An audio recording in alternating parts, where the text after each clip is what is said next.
repudiate her advocacy for the abortion law. Now, what happens now that Roe versus Wade has been overturned? Over to you. The truth of the matter, like I said, is that this is about morality. This is about what is at the center stage of the whole thing is about. It's about morality, and like I said, while some people are happy, some people will not be happy, and it's going to have some implications and some consequences, depending on the fringe you stand with. But generally speaking, I think the world, regardless of the talks about rights, individual rights, and stuffs like that, we need to look at abortion from the prism, of humanity. And as far as I'm concerned, like most Africans, like most Nigerians, like most Christians would think, and as a Christian, abortion is not one law that I would want to queue, behind any day, except where it has to take place to save a life, of course. That's a different ballgame entirely. But for the politicians, like I said, it's a difficult time depending on which fringe you belong to. For those who are, pro-abortion, for the pro-abortionists amongst them, depending on their states of thought, they can come back, but then they might have, problems like the case you cited in San Francisco with, the religious bodies and all that. But some will tell you to hell with that. So it all depends on the individual and his or her perspective, to this thing. That's at the bottom line. But I think that generally speaking, more people in the world are anti-abortion than you have pro-abortionists.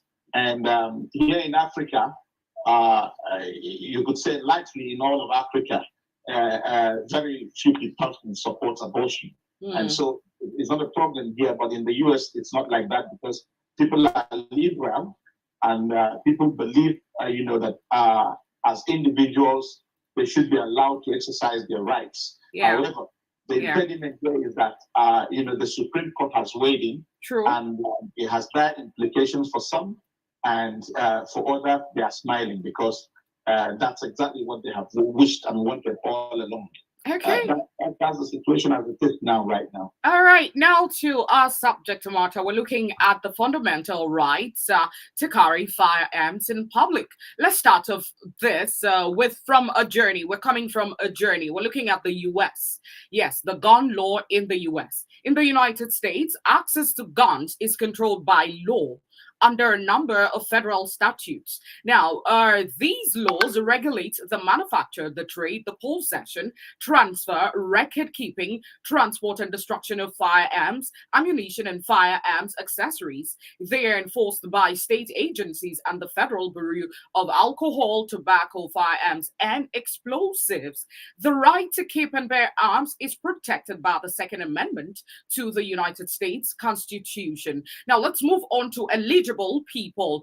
I'm going to make a list of persons that are eligible to possess and own firearms within the U.S. Citizens of the U.S., nationals but not citizens of the United States, lawful permanent residents of the United States, aliens or foreign nationals who have been lawfully admitted to the U.S. as refugees. And we also have those who have been lawfully admitted to the United States under non-immigrant visas. These ones are eligible. Let's move on to those that are prohibited, those that have been convicted in any court of a crime punishable by imprisonment for a term exceeding 1 year, someone that's a fugitive from justice, someone that is an unlawful user or addicted to any controlled substance, and someone that's an illegal alien, and the list goes on and on. Now, the U.S. Supreme Court ruled on Thursday that Americans have a fundamental right to carry firearms in public in a landmark decision that came just weeks after another deadly shooting. The 6-3 ruling strikes down a New York law that requires a person to prove that that they had legitimate self-defense needs to receive a gun permit and will prevent states from restricting people carrying guns, despite a growing call for limits on firearms after two mass shootings in May stunned the country. Of course, on May 14, an 18-year-old used an AR-15 type assault rifle to kill 10 African Americans at a supermarket in Buffalo, New York. Less than 2 weeks later, 19 children and two teachers were shot and killed at an elementary school in Uvalde, Texas, by another teen with the same type of high-powered semi-automatic rifle. So this is where we are right now. What do you make of this recent decision? Well, the reason behind the decision isn't far-fetched. There's been rather too many shootings in the United States, and in fact elsewhere, resulting to the demise of innocent people. And with each case, you had some level of how do I put it? Some level of recklessness, Okay. On the accent rather than on the decline. What do I mean by that? You have scenarios where very young people are now involved in, public shootings and all that. True. The targets and the locations became even more bizarre. People go into schools and shoot. People go into the public arena and shoot and all that. So I think the United States, or the authorities in the United States, particularly the executive arm, saw a need to actually tighten the gun laws in the United States of America. In fact, if you listen to the body language of the president, you would see that even with the current ruling, he doesn't appear completely elated. But it was like, okay, we didn't get all we want, but at least we got something. The age limits of those who can carry guns has been upped in the new judgment and all that. And there appears to be, certain tightening of the news on the quality of persons who can carry gun, like you reviewed a while ago. And so like the president said, they're not giving up, even though this is an apex court pronouncement, but they are taking it up from there. They got something, and they believe that with what they got, there will be enough checkmating and monitoring to ensure that guns do not find their ways into the hands of the wrong persons in the United States. I think that's what this law is all about. But being a society that operates on gun norms and all that, you could see that the Supreme Court was conscious also not to take away everything, because that may not mean well. Because that knowledge that someone somewhere is also, or may also be bearing firearms, detach the attacker from looming completely large. And I think what they try to do is to strike a balance right now, so that you don't completely deny or deprive the people of that opportunity to carry firearms, especially the class of people who are qualified as outlaws. Because there are. It's something that requires a lot of responsibility. It's a franchise that requires a lot of responsibility to exercise. And I think what the Supreme Court aimed to do with the new pronouncement is to make sure that guns get into the hands of those who can use them responsibly, and not just probably addicts, probably criminals, probably people with warped religious beliefs that put these guns to very tragic use. True. So for me, it's a work in progress. I look at it from the perspective of the president. That is a work in progress. They got something, and from there, they could keep working on it, and then depending on how effective the campaign is, they take it up from there. Okay. Well, before we narrow the conversation to Zamfara State, still on the United States, it sent a new batch of military assistance to Ukraine, the White House said, with the $450 million shipments, including four more advanced rocket systems to use against Russian invasion forces. Now, also still on that news, European Union leaders granted candidate status to Ukraine and Moldova in a strong show of support against Russia's invasion, as the United States said it was sending Kiev more high precision rocket systems. Well, Ukraine's President Volodymyr Zelensky hailed the EU decision on his country and Moldova as a unique and historic moment, although the two former Soviet republics face a long path before joining the bloc and its benefits of free movement and a common market. Also speaking, French President Emmanuel Macron said that the decision by the EU leaders was very strong. It was sent as a strong signal to Russia that Europeans support the pro-Western aspirations of Ukraine. European powers before the invasion had distanced themselves from US support for Ukraine's NATO aspirations, and EU membership is at least years away. So let's wrap it up with this particular conversation. Well, what you could say, it would be right to say that what Ukraine got was a breather, but how far and how long that breather would serve its purpose? Oh, yes. To be seen in the days ahead. Russia has also made it very clear. Russia isn't looking back a bit, it's been talking tough. It's been warning the allies not to take, their businesses and their interest in Russia for granted and all that. And these are very heavy work. They have their implications also. But for now, what has happened will come to Ukraine as a breather, because if this armament serve their purpose, then it will equate to some kind of relief for emasculated Ukraine, because this is one war that has really dealt a lot of injury to the Ukrainians, and I believe that Zelensky never really thought it would get to this.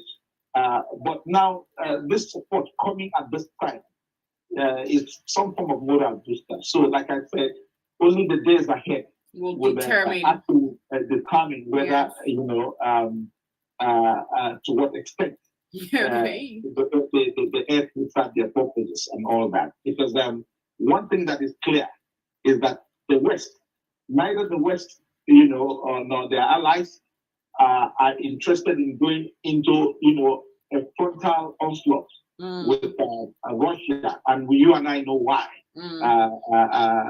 If Russia has what you could call the deadliest nuclear potentials and the deadliest nuclear warheads for now in global history, and each of them can decide tomorrow to obliterate the world. So it's been a cautious time for the Western allies and all that. So I'm not sure that we are anywhere near the end. But this could slow things down. That's all I know. Okay. But as for how it will ultimately end, really don't know. Okay. All right. All right, bringing it closer home. On the 12th of June, we got this headline where it stated that Nigerians must trust the military for insecurity to end. The Chief of Defense Staff, General Lucky Irabo, said citizens must trust the military and other security agencies for the war on insecurity to be more effective.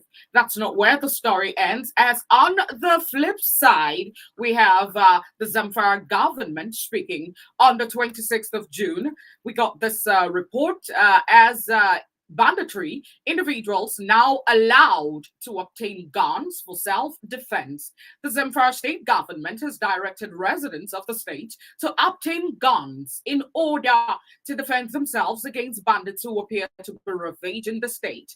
The directive was contained in a statement by the Commissioner for Information, Mr. Ibrahim Dosara. Now, according to the government, the measure became necessary following the deteriorating security situation in the parts of the state. But we have the city as saying that Nigerians should trust the security. Well, government has henceforth directed the individuals to prepare and obtain guns to defend themselves against the bandits, as government has directed the State Commission of Police to issue license to all those who qualify and are wishing to obtain such guns to defend themselves. The statement reads partly. Over to you, Comrade Chris Musu. Well, first of all, I must say that my heart goes out to our brothers and sisters in not only in Zamfara State but in the entire Northwest region, who are at this time, under intense insecurity threats and all that. Now, for a state or a region that is that emasculated security-wise, the sort of developing story we're hearing from Zamfara cannot be completely,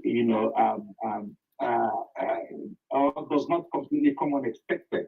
But then whether the statements are right is an entirely different ballgame. We are not a banana republic. Yeah. We run a democratic system that trusts everything security, on the center. And looking at it, deeply, one could say that the Zamfara state governor was trying to extend an authority that he does not have. And to show you how pathetic it was, even the appeal, or would I say request or directive to the CP to issue licenses for gun does not gel, because the Commissioner of Police does not issue licenses to carry gun. Yeah. That's the prerogative of the Police Service Commission and other bodies. And it would even depend on the quality of firearm that you want to carry, because it's not every firearm that an individual is allowed to carry by law. So to that extent, you could say those are mere political statements, statements that wouldn't run deep, statements that cannot stand under any circumstances. But then what it underscores is the helplessness of Zamfara State. What it underscores is the helplessness of the political leadership in that state. Because what they appear to be saying is that we have been overwhelmed. That's the way. Obviously. That's the way it comes to me. So, like Tony Palano described the development, or rather a failing state, because Nigeria has not completely failed. But these are when things like this begin to happen in a society, in a country, state, it means that the days ahead portends great danger. True. Because we could get into a free-for-all, one way or the other, the people must try to defend themselves. How they do it will be dependent on the severity of the situation they find themselves in. If you don't license them to carry gun openly, they might decide to carry gun secretly. That's the danger, going forward in the situation we have in the Northwest and even in some of the parts of the country. We see what is happening in the Southeast right now. People there's so much firearm in the wrong hands. They are not licensed, but they are being used. So we pray that this does not escalate to other regions, even as we now see in Anambra State that the new governor is, striving and fighting hard to contain the situation, and it does appear to be succeeding. And Anambra people are happy at the successes recorded so far. Yeah. So back to the Zamfara State issue. Well, the pronouncement on gun actually swallowed all the other things or measures that the governor also outlined in that broadcast or statement, which was passed, through one of his functionaries. I think it was the Commissioner for Information, Ibrahim Dosara or someone else or something. I think that's his name that passed out there. So for me, there are other interesting aspects. Let's not just concentrate on the gun, license thing because that will not work. Like already the authorities have made it clear that the directive or the request fell short, of the status and cannot stand. So and that's why I said it's a political statement as far as I'm concerned. Maybe it was a statement that was meant by His Excellency to underscore the seriousness of the situation that Zamfara now finds itself, in. But in the same communication, Dosara did talk about recruitment of additional 200 community protection guards and all that. That will bring the number in each emirate to about 500. And the way we do this in the East, rather than saying that individuals or ordinary Zamfarians could apply for licenses to carry firearms. It would have made more sense to me because I like talking about solutions, workable solutions at that. It would have made more sense to me if what the governor is saying is that for this 500 community protection guards that will work in each emirate, if he wants to liaise with the police to obtain something like pump action rifles, on the license for such operatives, and there's a way it has worked in Anambra State before the breakdown, the current security we had. We had a scenario where the police liaised with the vigilante groups who carry guns, of course, and to work together to make sure that there is sanity and that the law and order obtains in the state prior to the NSAS protest. So if what I think the governor should be looking more in that direction because you don't employ a community protection guard and leave them to work barehandedly. So, but there's always an arrangement between the police. It might not be formal. It might not be too formal because even in most cases, you find out that the police are very reluctant when it comes to, helping to facilitate licenses, even for organized vigilante groups. But it has worked in some states, and I think that our brothers in the Northwest must borrow from there. So they've talked about that, and I like to see more effort in that direction rather than thinking about or brewing ideas that will not eventually, see the light of day, which is what the directive on Zamfara comes to. So there are other things that they talk about that I would like them to. Of course, you had the CP at the time he was, interviewed that.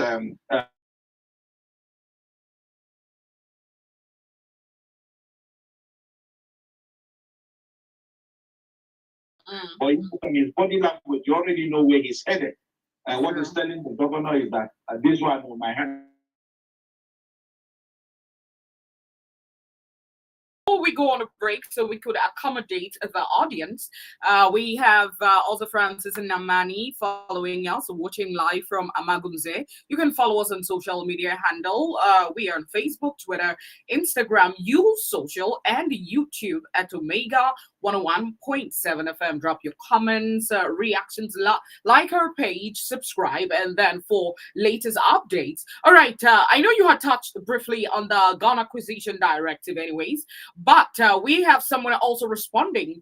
The Zamfara State Governor, Bello Matawali, has clarified that his directive urging people to acquire firearms is for them to complement, that's the word, complement the efforts of security forces in the ongoing war against insurgency. He made the clarifications on Monday, of course. The governor explained that the committees were being inaugurated to ensure proper implementation of the security measures being taken. You also pointed out that it appears in, maybe not in clearer terms, but some persons can actually read through the lines, read in between the lines, that they were overwhelmed.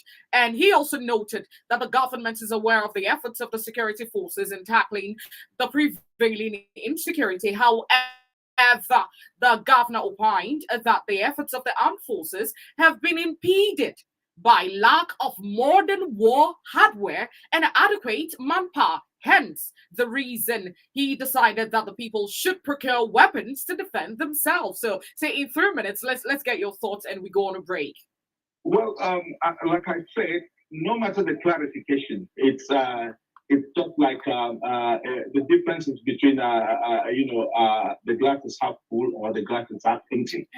We still say the same thing. Whether it is complimenting or not, the important thing is that he thinks that time is right for Zamfarians to carry guns to defend themselves. Yet, like you observed, if the military, with all its arsenal, are still finding it difficult to contain the bandits, it does mean that it's not just about firearms. The governor should think about, they should think out of the box, because, they talk about the informant's bill. There's an informant's bill that is in the works in Zamfara State, which the governor also urged the assembly to now, pass so that they could hasten action on that. I think those areas are things that we need to, work more on intel and then liaise effectively with the security agents, because there is very little the security agents can do without the cooperation of locals. And in most cases, the problem is that the locals are afraid to give out information, not that they don't have information. Again, I revert to what is happening in Anambra State today. You now have a scenario where the people feel a little more confident to divulge information to the authorities, and the authorities are using this information to work, and we are now seeing results.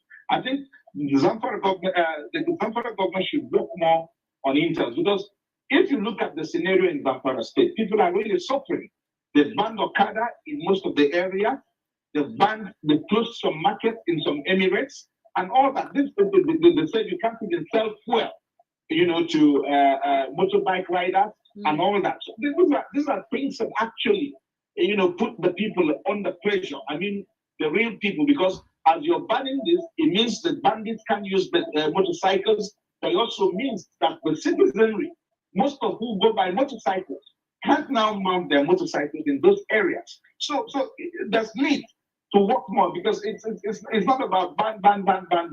If you ban from Jerusalem to Jericho, the truth is that these things will keep happening until you are able to think out of the box and then, evolve strategies that will be more effective in fighting this war. And I can tell you that what will be required more is intel. When you have the correct intel and the people are disposed to dispensing those intel and the security agencies work with it, you will now have results. However, the only snag is that oftentimes there is a state of suspicion existing between the security agents themselves and the people. And you can't blame the people really, because